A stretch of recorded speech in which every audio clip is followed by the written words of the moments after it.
We never should have, the legislature, and that was before I was there, close to when I was there, but it was I think 2005, that they removed the automatic indexing of gas. You hear over and over and over, even the legislators who were there who say that was a big mistake. The other ideas that I like are registering our cars and vehicles.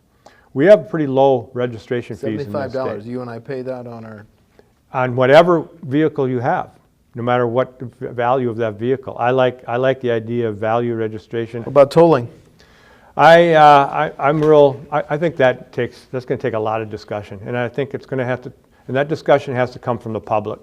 If they're open to that, then we should be open to that, just like anything else. That's what we're there to do, is to represent their thoughts on these things. Well, Wisconsin's legacy has been wonderful roads, right? And we've done that without tolls in the past. So I'm confident that we can find a way to continue or bolster our roads without imposing tolls.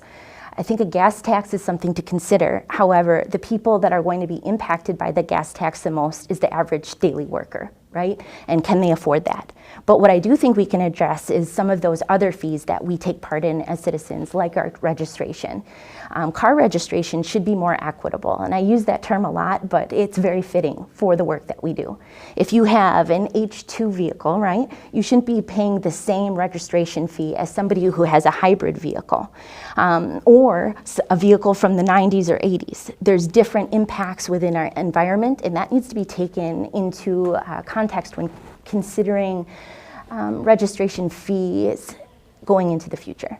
First of all, I'm really well aware of the gas tax situation, and we have to be careful. I think there's room to get a little bit of an increase there, but we have to be careful because I don't live very far from the Minnesota border, and it's pretty easy for people to drive across the border and buy their fuel there. Well, that does Wisconsin no good when they spend their money over there in Minnesota and the gas tax money stays over there. So we have to be aware of that and keep things in line there. I think vehicle registration is another opportunity that we can get a little more money to help our transportation issues. And then another one I heard recently was maybe we need to tap into some general revenue funds. I'm not necessarily a fan of tolling because when you start doing that, then that's your only source of revenue for those roads or whatever.